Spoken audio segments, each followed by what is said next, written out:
Let's start with the mind. Your mind is the most powerful tool you possess. It's the engine that drives your success, your happiness in your entire life. But here's the thing, most people never learn how to use their minds effectively. They let their minds run on autopilot, filled with negative thoughts, doubts, and fears. But that's not you. You're here because you want more. You want to harness the power of your mind and use it to create the life you've always dreamed of. And I'm here to tell you that it's possible. It's not just possible, it's inevitable if you're willing to do the work. So how do we focus on the mind? It starts with what you feed it. Just like your body needs nutritious food, your mind needs quality input. What are you reading? What are you watching? Who are you listening to? These are crucial questions because they determine the quality of your thoughts. I've always said, don't wish it was easier, wish you were better. Don't wish for less problems, wish for more skills. This is the essence of focusing on your mind. It's about continuous improvement, constant learning, and never settling for mediocrity. Now let me ask you something. How many books have you read in the last month, the last year? If the answer is none or very few, then you're starving your mind. You're denying yourself the wisdom and knowledge that could transform your life. I remember when I was a young man struggling to make ends meet, I was introduced to a mentor who changed my life. Do you know what he told me? He said, Jim, if you want to be successful, you need to work harder on yourself than you do on your job. That hit me like a ton of bricks. I realized I had been focusing all my energy on my work, but neglecting the most important project of all, myself. From that day forward, I committed to reading at least 30 minutes every day. I started with books on personal development, then moved on to philosophy, psychology, economics, and more. And let me tell you, that simple habit changed everything for me. But it's not just about reading, it's about applying what you learn. Knowledge isn't power, it's potential power. The real power comes from taking action on what you know.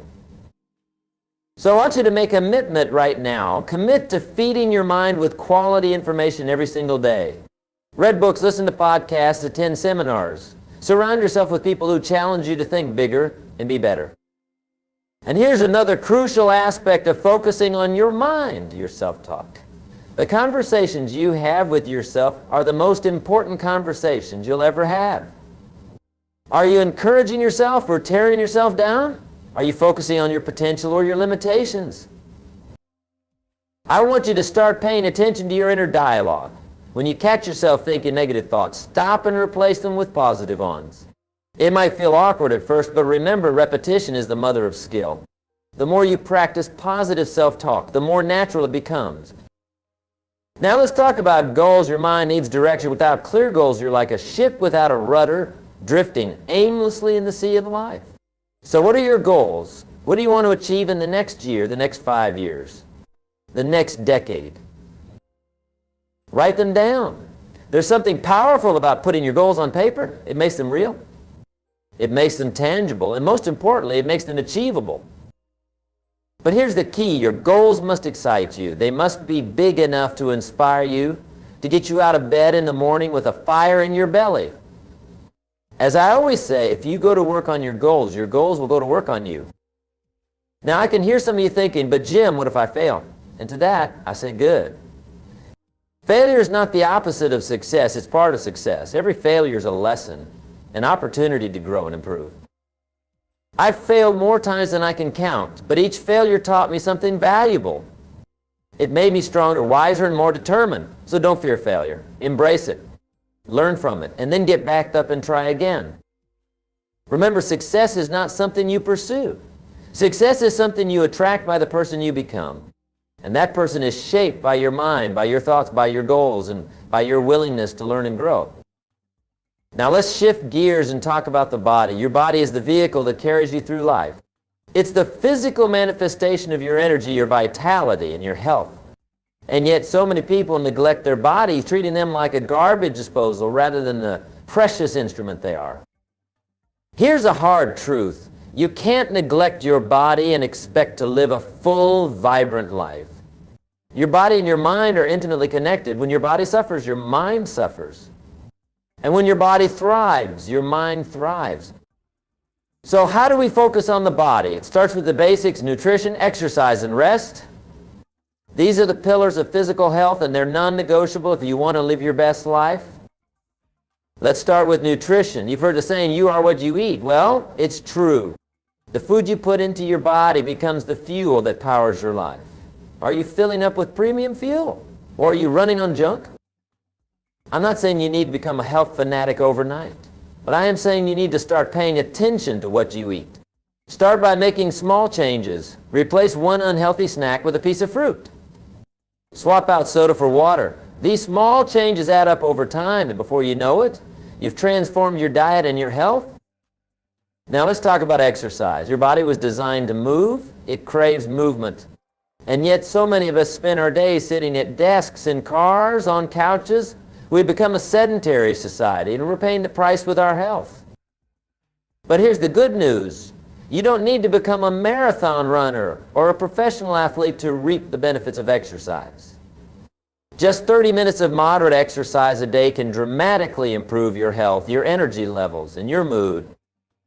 Start small. Take a walk around the block. Do some stretches in the morning. Take the stairs instead of the elevator. The key is consistency. Make movement a non-negotiable part of your daily routine. And don't forget about strength training. As we age, we naturally lose muscle mass, but we can fight back against this process by incorporating strength training into our routines. Not only does this keep us strong and functional, but it also boosts our metabolism, improves our posture, and enhances our overall health. Now, let's talk about rest. In our go society, rest is often seen as a luxury. But let me tell you, it's not a luxury, it's a necessity. Your body needs rest to repair, to recover, and to rejuvenate. Are you getting enough sleep? Most adults need between 7 to 9 hours of sleep per night. If you're consistently getting less than that, you're shortchanging yourself. You're robbing yourself of energy, of mental clarity, and of physical health. Make sleep a priority. Create a bedtime routine. Turn off screens an hour before bed. Make your bedroom a sanctuary for rest. Your body will thank you, and you'll be amazed at how much more productive and energetic you feel during the day. But rest isn't just about sleep. It's also about taking breaks throughout the day. It's about giving yourself permission to relax, to unwind, to step away from the constant demands of life. This might mean taking a few deep breaths between tasks, going for a short walk during your lunch break, or setting aside time each week for a hobby you enjoy. Remember, you're not a machine. You can't operate at full speed all the time. You need periods of rest and recovery to perform at your baker. Now, I want to address something that often gets overlooked when we talk about physical health posture. Your posture affects everything from your breathing to your confidence. Stand tall. Pull your shoulders back. Hold your head high. Not only will this improve your physical health, but it will also boost your self-esteem and how others perceive you. And let's not forget about hydration. Your body is mostly water, and it needs a constant supply to function optimally. Are you drinking enough water? A good rule of thumb is to drink half your body weight in ounces each day. So if you weigh 150 pounds, aim for 75 ounces of water. Now I know what some of you are thinking, Jim, this sounds great, but I don't have time for all this. And to that I say, you don't have time not to do this. Your health is your wealth. Without it, all the money and success in the world mean nothing. So make time. Wake up 30 minutes earlier to exercise. Prep healthy meals on the weekend so you have nutritious food ready during the busy week. Put your bedtime on your calendar and treat it like any other important. Remember, it's not about perfection, it's about progress. Small, consistent actions add up to big results over time. As I always say, success is nothing more than a few simple disciplines practiced every day. Now, let's move on to the third and perhaps most profound aspect of our discussion, the soul. When I talk about the soul, I'm talking about your inner self, your spiritual essence, your connection to something greater than yourself. In our materialistic world, it's easy to neglect our spiritual side. We get caught up in the pursuit of money, status, and possessions. But let me tell you something, true fulfillment, true happiness comes from within. It comes from nurturing your soul. So how do we focus on the soul? It starts with understanding that you are more than your job, more than your bank account, more than your social media profile. You are a unique, valuable spiritual being with infinite potential. One of the most powerful ways to nurture your soul is through gratitude. Gratitude is like a magnet for miracles. When you're grateful for what you have, you open yourself up to receiving more. But more importantly, gratitude shifts your focus from what you lack to what you have, and that shift can transform your entire life. I want you to start each day by listing 5 things you're grateful for. They don't have to be big things. Maybe you're grateful for the warm sun on your face, for the love of your family, for the opportunity to learn and grow. The more you practice gratitude, the more natural it becomes, and the more you'll find to be grateful for. Another crucial aspect of nurturing your soul is forgiveness. Holding on to anger, resentment, and grudges is like drinking poison and expecting the other person to die. It only hurts you. Forgiveness isn't about condoning what happened. It's about freeing yourself from the burden of negative emotions. Is there someone you need to forgive? Maybe it's someone else, or maybe it's yourself. Take a moment right now to let go of that burden. Choose forgiveness. Choose freedom. Now let's talk about purpose. Your soul craves meaning. It yearns for a sense of purpose. What's your purpose? Why are you here? What contribution do you want to make to the world? These are big questions, and you don't need to have all the answers right now. But I want you to start thinking about them. Because when you align your actions with your purpose, you tap into a wellspring of motivation and fulfillment that can carry you through any challenge. One way to discover your purpose is to ask yourself, what makes me come alive? What activities make me lose track of time? What issues or causes am I passionate about? The answers to these questions can point you towards your purpose. And remember, your purpose doesn't have to be grand or world-changing. Maybe your purpose is to be the best parent you can be, to create beauty through art, to help others in your community. Whatever it is, embrace it, live it, let it guide your decisions and actions. Another crucial aspect of nurturing your soul is connection. We are social beings designed for connection and community. But in our digital age, true connection can be hard to come by. We have hundreds of online friends, but few deep, meaningful relationships. I want you to prioritize real, face-to-face connections. Spend time with loved ones. Have deep conversations. Join groups or communities that share your interests or values. Volunteer for a cause you believe in. These connections nourish your soul in a way that no amount of social media likes ever can. And let's not forget about nature. There's something profoundly healing about spending time in nature. It reconnects us with the rhythms of life, reminds us of our place in the grand scheme of things. And whether it's a walk in the park, a hike in the mountains, or simply sitting under a tree, make time to connect with nature regularly. Now, I want to talk about something that's crucial for nurturing your soul: silence. In our noisy, busy world, silence has become a rare commodity. But it's in silence that we can hear the whispers of our soul, that we can tap into our inner wisdom. Try to incorporate periods of silence into your day. It might be through meditation, prayer, or simply sitting quietly for a few minutes. At first, it might feel uncomfortable. Your mind might race with thoughts. That's okay. The goal isn't to empty your mind, but to observe your thoughts without judgment, to create space between stimulus and response. As you practice this, you'll find that you become more centered, more grounded. You'll be less reactive and more responsive to life's challenges. You'll develop a sense of inner peace that can weather any storm. And speaking of storms, let's talk about resilience. Life will throw challenges your way. That's a given, but it's not the challenges that define you. It's how you respond to them. Resilience is the ability to bounce back from adversity, to find strength in struggle. How do you build resilience? It starts with your mindset. See challenges as opportunities for growth rather than insurmountable obstacles. Cultivate a belief in your ability to overcome difficulties. Remember past challenges you've overcome and draw strength from those experiences. Another key to building resilience is to focus on what you can control. You can't always control what happens to you, but you can always control how you respond. Choose to respond with courage, with grace, with determination. Now let's talk about values. Well, your values are the principles that guide your life, the standards by which you make decisions. What are your core values? Honesty, kindness, excellence, growth? Identify your top values. On top, you strive to align your actions with them. When your actions align with your values, you experience a sense of integrity and authenticity that nourishes your soul. And here's something crucial. Your values should be your own. Don't blindly adopt the values of others or of society. Take the time to reflect on what truly matters to you. What do you stand for?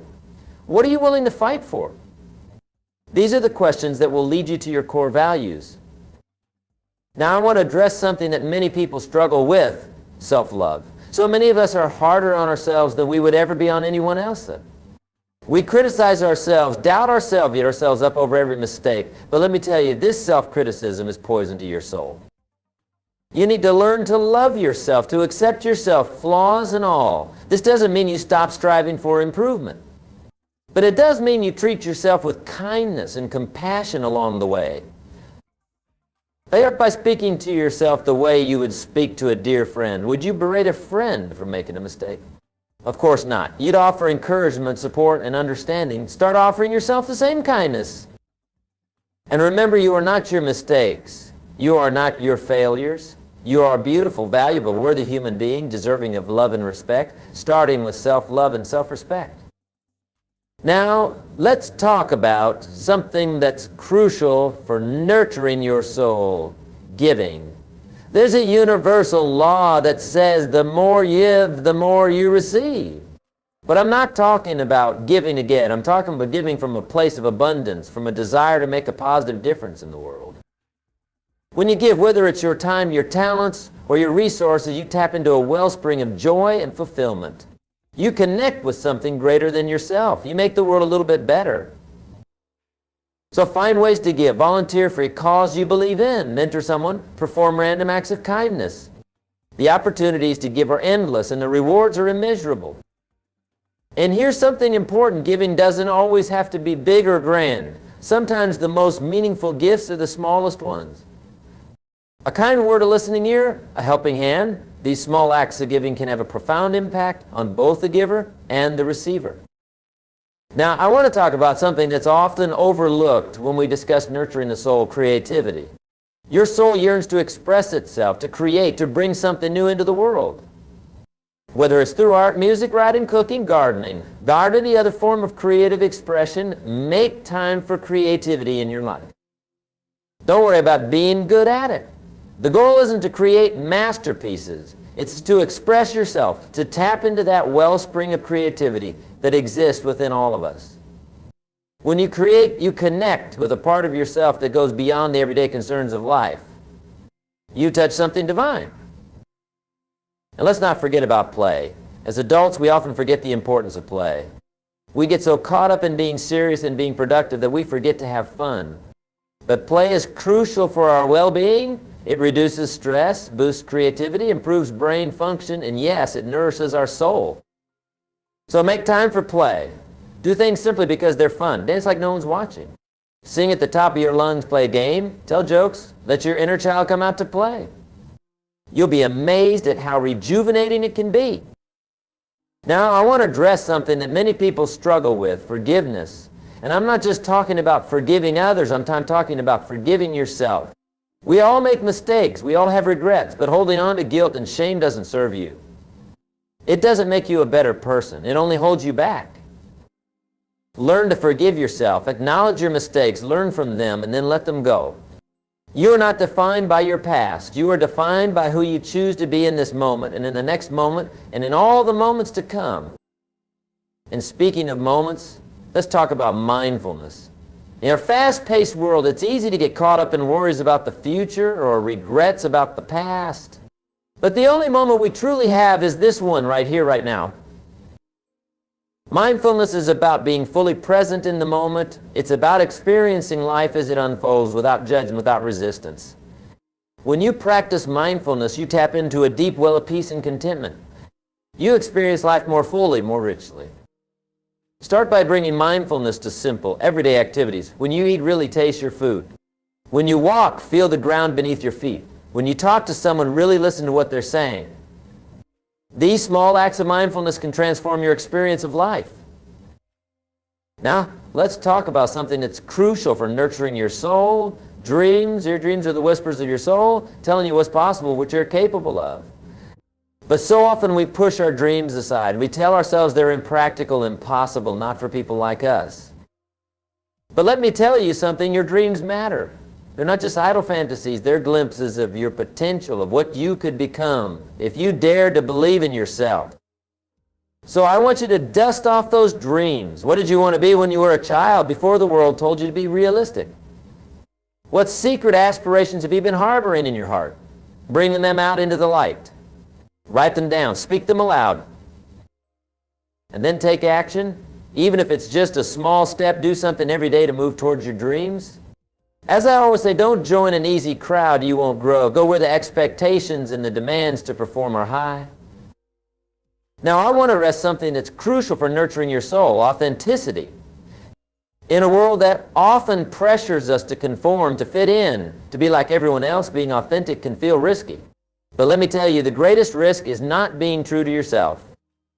When you live authentically, when you honor your true self, you tap into a wellspring of power and purpose. You attract the right people and opportunities into your life.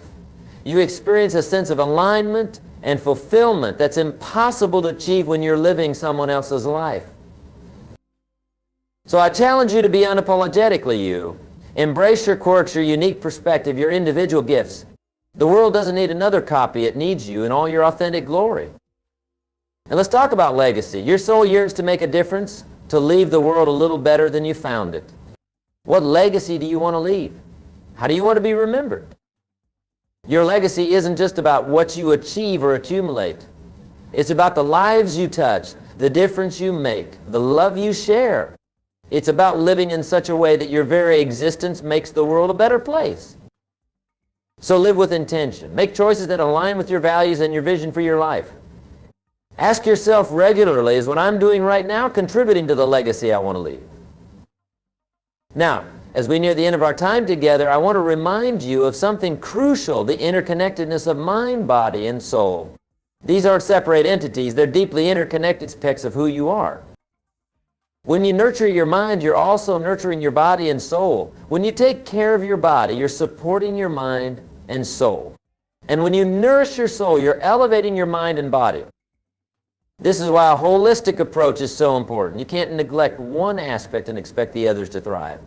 They all work together, supporting and enhancing each other.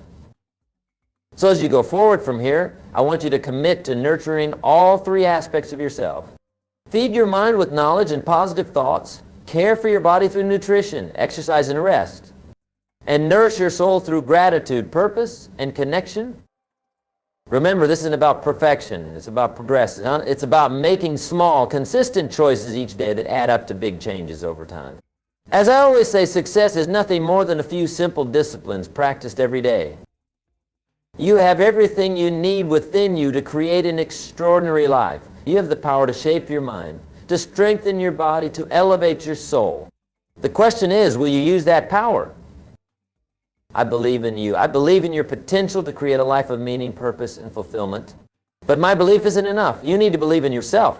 You need to commit to your own growth and development. So I'll challenge you, starting today, make a commitment to focus on your mind, your soul, and your soul. Make a commitment to become the best version of yourself. Make a commitment to live a life that inspires others and leaves a positive mark on the world.